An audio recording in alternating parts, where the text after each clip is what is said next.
The hospital room was quiet. Too quiet. Mama lay in the white bed, tired but smiling, waiting to hold her baby. She had dreamed about this moment for 9 whole months. She wondered if he would have her brown eyes or Papa's funny ears.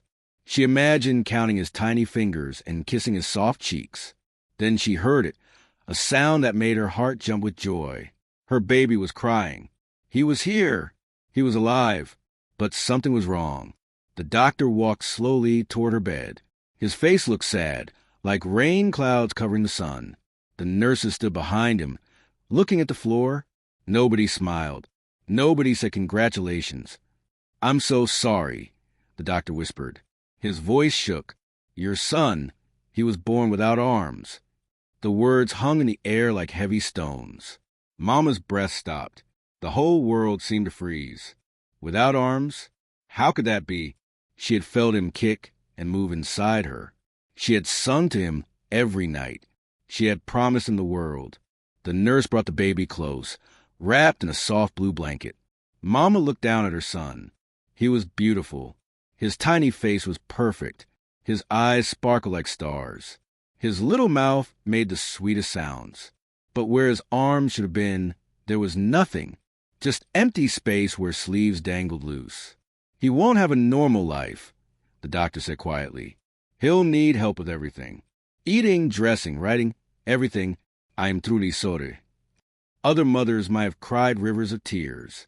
Other mothers might have asked, "Why me? Why my baby?" But not this mama. She pulled her son close to her chest. She felt his warm breath against her neck. She looked into his perfect little eyes, and something powerful bloomed inside her heart, bigger than fear, stronger than sadness. "You're wrong," she whispered to the doctor, her voice fierce and sure. "My son will do amazing things.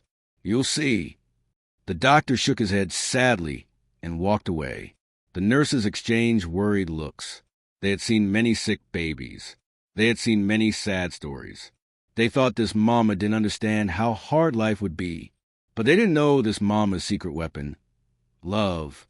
That night, alone in the hospital room with her sleeping baby, Mama made a promise.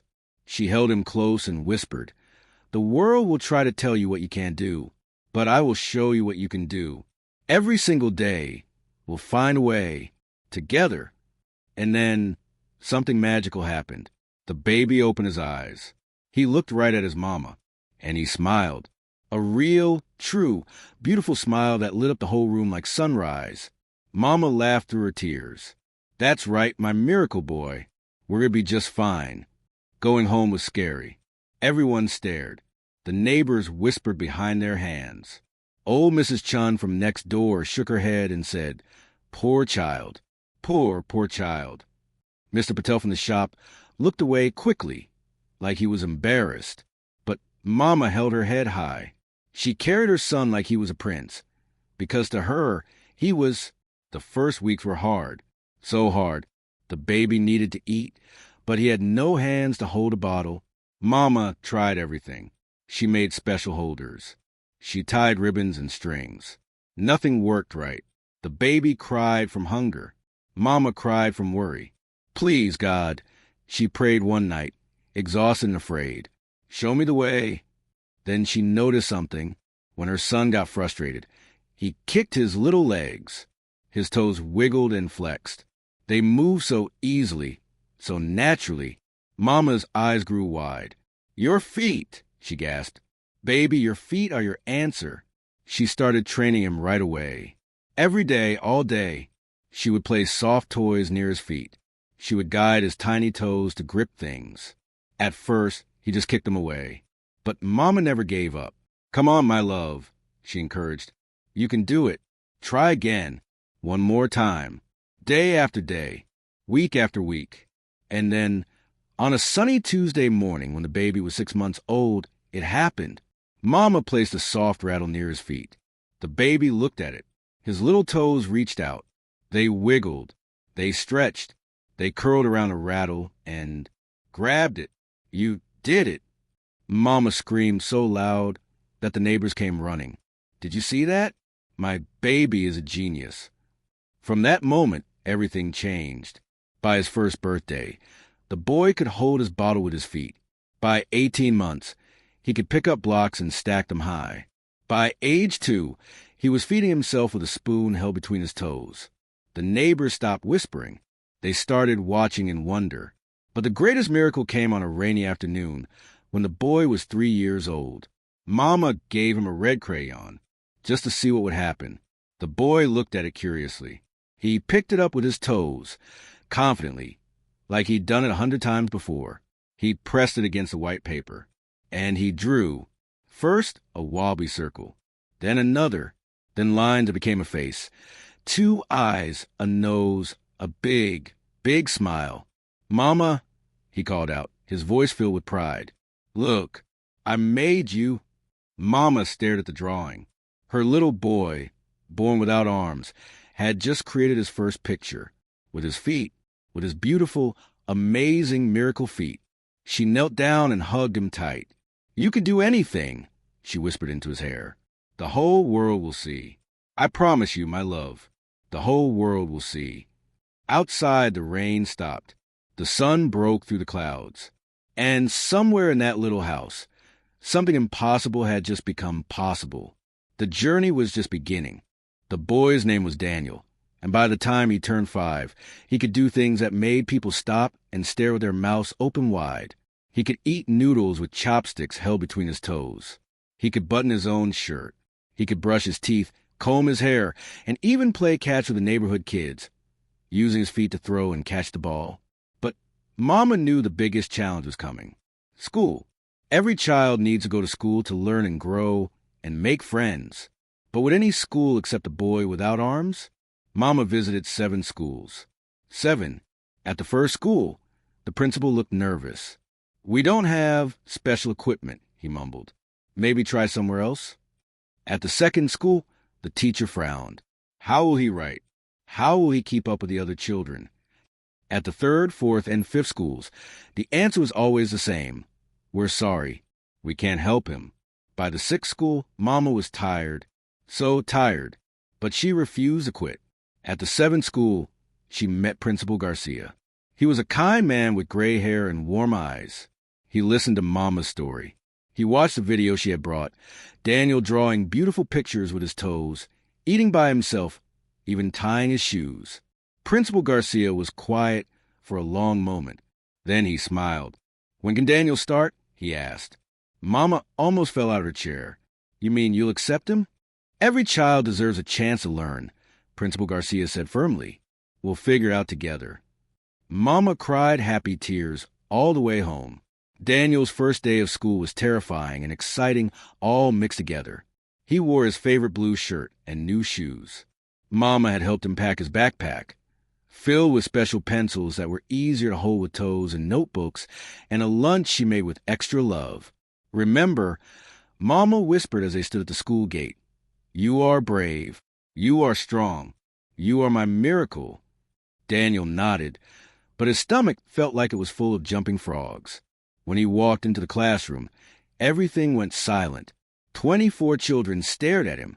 24 pairs of eyes looked at his empty sleeves. Some kids gasped. Some pointed. One little girl started to cry. "Class," said Mrs. Rodriguez, the teacher, "this is Daniel. He's going to be your new classmate. Let's make him feel welcome." A few kids said quiet hellos. Most just kept staring. Daniel sat at his desk. It had been specially adjusted, so he could use his feet comfortably. He took out his pencil with his toes and placed it on the desk. "You!" a boy named Marcus shouted from the back. "That's gross. He uses his feet." Some kids laughed. Daniel's face turned red hot. He wanted to run away and never come back. But then a girl with curly hair and big glasses sat down next to him. "I'm Sophie," she said with a friendly smile. "Can you really write with your toes?" "That's actually super cool. I can barely write with my hands." Daniel looked up, surprised. You think it's cool? Are you kidding? It's like having superpowers." Sophie said, "Can you show me?" For the first time that day, Daniel smiled. He picked up his pencil with his toes and wrote his name in neat, careful letters. DNIL. Sophie's eyes went wide. "Whoa, that's amazing." Soon, Other kids crowded around to watch. Even Marcus crept closer, curious despite himself. "Can you draw?" asked a boy named James. "Can you color?" asked a girl named Lily. Daniel felt the nervous frogs in his stomach turn into butterflies, the good kind. "I can do both," he said, his voice growing stronger. "Watch." He drew a picture of a dog playing with a ball. The other kids watched in absolute silence. His toes moved across the paper like magic, swift, sure, and graceful. When he finished, the whole class erupted in applause. "That's better than I can draw." Sophie laughed. Mrs. Rodriguez wiped tears from her eyes. She had taught for 20 years, but she had never seen anything like this. But not every day was easy. Some kids were mean, Marcus especially. He would kick Daniel's special desk. He would make jokes about monkey toes. He would knock Daniel's pencils on the floor just to watch him struggle to pick them up. One day during recess, Marcus pushed Daniel hard. Daniel fell on the playground, unable to catch himself without arms. "You don't belong here, freak," Marcus shouted. Daniel lay on the ground, hurting and humiliated. Other kids had seen everything. Some laughed. Some looked away, embarrassed. But then Sophie was there, helping him up. James and Lily stood beside her, forming a protective wall. "Leave him alone, Marcus," Sophie said, her voice fierce. "Daniel is 10 times braver than you'll ever be." "She's right," said James. "You're just jealous because he can do things you can't even imagine." Marcus's face turned red. He stomped away, angry and defeated. Daniel looked at his friends, his real friends, and felt warmth spread through his chest. "Thank you," he whispered. "That's what friends do," Sophie said simply. As months passed, Daniel didn't just survive school. He thrived. He became the best artist in the entire 2nd grade. His paintings hung in a hallway for everyone to admire. Butterflies, rainbows, portraits of his classmates, and beautiful landscapes that seemed to glow with life. People from other classes would stop to stare. "Who made these?" they would ask. "Daniel did," the students would say proudly, "with his feet." He learned to play the piano with his toes, creating music that made the school talent show audience stand up and cheer. He learned to cook in home economics class, carefully chopping vegetables and stirring pots. He even learned to sew, holding the needle steady between his toes. Teachers started using him as an example. "If Daniel can do it, what's your excuse?" they would say when students complained that something was too hard. But the most amazing moment came during art class one rainy Thursday. The assignment was to create something that showed who you are inside. Daniel thought for a long time. Then he began to paint. He painted for 2 whole hours. His toes moved across the canvas like a dance.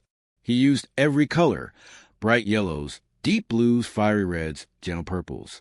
When he finished, he called Mrs. Rodriguez over. She looked at his painting and gasped. It showed a boy standing on top of a mountain, arms spread wide toward the sky. Except the boy in the painting had arms. Beautiful, strong, golden arms that seemed to shine with light. Below the mountain, written in careful letters, were the words, "I am not my body. I am my heart." Mrs. Rodriguez couldn't speak. Tears rolled down her cheeks. "Daniel," she finally whispered, "this is the most beautiful thing I've ever seen." The painting was entered into the city art competition. Out of 500 entries from students all over the region, Daniel's painting won first place. When they announced his name at the award ceremony, the entire auditorium erupted in applause that seemed to go on forever. Daniel stood on the stage, a medal hung around his neck, and looked out at the crowd. He saw Mama in the front row, crying happy tears. He saw Principal Garcia beaming with pride. He saw his classmates cheering and jumping. And for the first time in his life, Daniel truly understood what Mama had been telling him all along. He could do anything. But late that night, when excitement faded and Daniel lay in bed, doubt crept in like a shadow. He had won an art prize. He had made friends. He had proven he could go to school.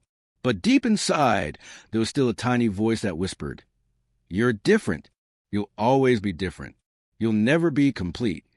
Daniel tried to push the voice away, but it stayed there, small and persistent, like a pebble in his shoe. He didn't tell Mama about the voice. He didn't want her to worry, but she knew. Mothers always know. That night, she sat on his bed and held his hand, her hand wrapped around his foot, their special way of holding hands. "My love," she said softly, "I need to tell you something important. Are you listening?" Daniel nodded. "There will be days when you doubt yourself. Days when you feel tired of being different. Days when you wish you were like everyone else." Mama's voice was gentle but strong. "Those feelings are normal. They're okay. But here's what I need you to remember."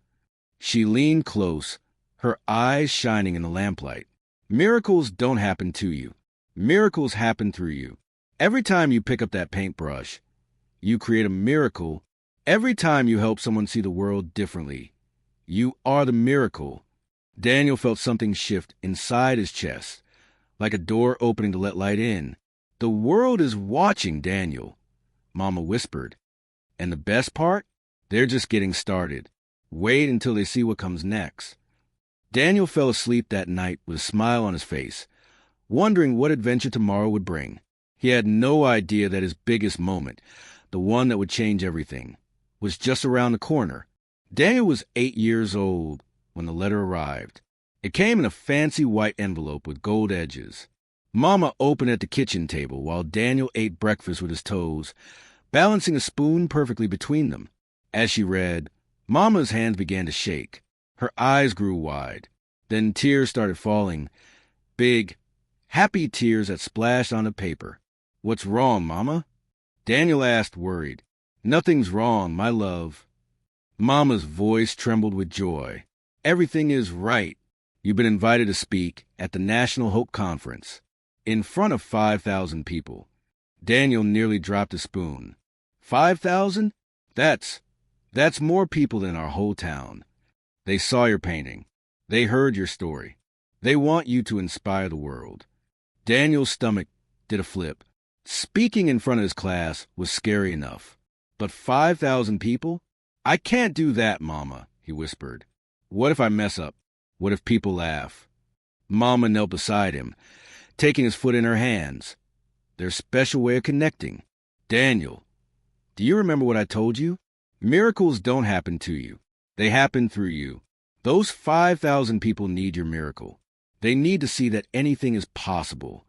Daniel looked into his mama's eyes and saw something there that made him brave. Absolute belief. "Okay," he said quietly. "I'll do it." The next 3 weeks were a whirlwind. Daniel practiced his speech every single day. He chose what painting he would create live on stage. He picked out his nicest clothes, a white shirt and black pants that Mama pressed until they looked perfect. The night before the conference, Daniel couldn't sleep. His mind raced with worry. What would he say? What if his toes cramped up while he was painting? What if everyone stared at him with pity instead of respect? But when morning came, something inside Daniel felt different. Calm. Ready? "Today," he told his reflection in the mirror, "I show the world what love can do." The conference hall was enormous. Daniel stood backstage, peeking through the curtain at the sea of faces. There were so many people, old people, young people, families with children, people in wheelchairs, people with canes, all of them waiting, watching, hoping. Our next speaker, the announcer's voice boomed to the hall, is someone very special. At just 8 years old, he has touched millions of hearts. He was born without arms, but he has taught us all what it means to have strength. Please welcome Daniel. The curtains opened. Bright lights flooded the stage. 5,000 people stood up and applauded. The sound was like thunder, a roar of encouragement that made Daniel's heart pound. He walked to the center of the stage, barefoot so his toes could grip the floor properly. A large canvas waited on an easel. Paints and brushes were arranged nearby. Daniel looked out at all those faces. He took a deep breath. "Hello," he said into the microphone. His voice echoed through the hall. "My name is Daniel. I was born without arms. When I was a baby, doctors told my mama that I would never have a normal life." The audience was completely silent, leaning forward to hear every word. They said I wouldn't be able to eat by myself, or dress myself, or go to school, or make art. They said I would need help with everything forever. Daniel paused, letting the words sink in. But my mama didn't listen to them. She looked at me and said, "You can do anything." And you know what? She was right. Daniel walked to the canvas with his toes. He picked up a paintbrush. "Today, I'm going to paint something for you. Not with my hands, because I don't have hands, but with something stronger. I'm going to paint with my heart." And then he began. His toes moved across the canvas like magic. The audience watched in stunned silence as colors bloomed. Blues becoming sky, greens becoming grass, yellows becoming sunshine. Daniel painted a tree with strong roots and spreading branches. On each branch, he painted different colored birds taking flight: red, purple, orange, gold. As he painted, he spoke. People used to stare at me and whisper, "Poor boy." But I'm not poor. I'm rich. Rich with love. Rich with friends. Rich with possibilities. Stroke after stroke, the painting came alive. I used to think I was broken because I was born different. But Mama taught me something important. I'm not broken. I'm special. God made me exactly the way I needed to be to teach the world this lesson. He added final touches, tiny details that made the painting shimmer with life. The lesson is this: you decide what you can do, not your body, not other people, not fear. You, your heart, your courage, your love. Daniel stepped back from the finished painting. It was breathtaking, a tree of life with birds soaring into an endless sky. At the bottom, in careful letters painted with his toes, were the words, "Love gives U.S. wings." For 3 seconds, the hall was completely silent. Then explosion. 5,000 people leaped to their feet. They clapped. They cheered. They cried. Some people shouted, "Bravo." Others just stood with tears streaming down their faces, unable to speak. The applause went on and on and on. 5 minutes, 10 minutes of pure celebration. Daniel stood on that stage, barefoot and armless, and felt 10 feet tall. But the most amazing moment was still to come. After his speech, a man approached the stage. He wore a white coat, a doctor, but his eyes were kind, not sad like the doctors from long ago. "Daniel," the doctor said, his voice thick with emotion, "my name is Dr. Chun. I've been working on something for children like you, something I think might change your life." He held up a box. Inside were 2 robotic arms, sleek, silver, and beautiful. They looked like they belonged in a superhero movie. "These are prosthetic arms," Dr. Chen explained. "They connect to your shoulders. Your brain sends signals, and the arms move. You can hug with them, Daniel." Hug. Daniel had never hugged anyone in his whole life. Not really. He pressed his body against Mama for comfort. He bumped shoulders with friends. But hug? With arms wrapped tight? Never. "Would you like to try them?" Dr. Chen asked gently. Daniel looked at Mama. She was crying again, nodding yes, yes, yes. Right there on the stage, in front of thousands of people and television cameras broadcasting to millions more around the world, Dr. Chen fitted the prosthetic arms onto Daniel's shoulders. At first, they felt strange, heavy, and foreign. But then Daniel thought about moving them, and they moved. The silver fingers flexed. The arms lifted. Daniel stared in wonder as the prosthetic hands opened and closed, responding to his thoughts like magic. "Now," Dr. Chen whispered, "go hug your Mama." Mama stood just a few feet away, her hands covering her mouth, her whole body shaking with emotion. Daniel walked toward her. 1 step, 2 steps, 3, and then, for the first time in his 8 years of life, he wrapped his arms around his Mama. The arms weren't real flesh. They were metal and circuits and technology. But the hug was real. "I love you, Mama," Daniel whispered into her shoulder. "Thank you for never giving up on me." Mama held him tight, sobbing with joy. "You are my miracle, Daniel, my forever miracle." The cameras captured everything. The image of that hug, a mother and son, finally complete, flashed around the world in seconds. News channels showed it. Social media exploded. Within hours, 50 million people had seen the video. Within days, 100 million. Within weeks, the whole world knew Daniel's story. Letters poured in from every country. A girl from Japan without legs wrote, "You showed me I can dance with my dreams." A boy from Brazil who was blind wrote, "You taught me I can see with my heart." A mother from Kenya with a disabled daughter wrote, "You gave us hope when we had none left." Daniel read every single letter, and with each one, he understood more deeply what Mama had always known. His life wasn't about what he was missing. It was about what he could give. So he started the Wings of Hope Foundation. With money donated from people around the world who were inspired by his story, Daniel created programs to help children with disabilities. Free art classes, free music lessons, free prosthetic limbs for families who couldn't afford them. Every month, Daniel visited hospitals and schools, painting with children, teaching them that different doesn't mean less. His paintings were sold in galleries, with all the money going to help more kids. His most famous painting, Love Gives Us Wings, was made into posters that hung in hospitals and schools across 70 countries.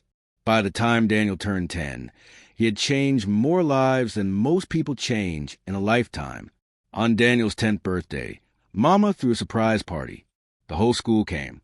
Principal Garcia, Mrs. Rodriguez, Sophie, James, Lily, even Marcus, who had become one of Daniel's good friends after learning what real courage looked like. They ate cake. They played games. They laughed until their stomachs hurt. But the best gift wasn't wrapped in paper. It was a video message from hundreds of children around the world. Kids with disabilities, kids without disabilities, all of them sending one message. "Thank you, Daniel, for teaching us that miracles are real. You are a miracle." Daniel watched the video with tears running down his cheeks. Not sad tears, happy tears, grateful tears. "Mama," he said, turning to her with his prosthetic arms spread wide, "do you remember what the doctor said? That I would never have a normal life." Mama nodded, smiling through her own tears. "They were right," Daniel said. "I don't have a normal life. I have an extraordinary life. And it's all because you believed in me first." He hugged her again, still his favorite thing to do with his miracle arms. "I love you more than all the stars in the sky," Mama whispered. "I love you more than all the birds and all the trees," Daniel whispered back. Around them, the party continued. Music played. Friends laughed. Cake was eaten. And in that moment, surrounded by love and joy and possibility, Daniel understood the greatest truth of all. Miracles aren't about what happens to us. Miracles are about what happens through us when we refuse to give up. Miracles are about turning pain into purpose. Miracles are about using what we have instead of mourning what we don't have. Miracles are about love. Pure, unstoppable, unbreakable love. Daniel was born without arms. But through courage, faith, and a mother's fierce love, he gained something far more powerful. Wings to lift the world. This story proves that nothing is impossible when you believe. Did Daniel's journey touch your heart? Did Mama's love make you cry? Did the final hug give you goosebumps? If this story inspired you, don't keep it to yourself. Like this story if you believe in miracles. Share it with someone who needs hope today. Subscribe for more incredible true stories of courage, love, and triumph. Comment below, what was your favorite moment in Daniel's journey? What did his story teach you about strength? Remember, you don't need arms to fly. You just need heart. Miracle child, never give up. Love wins, true story inspiration, be the change.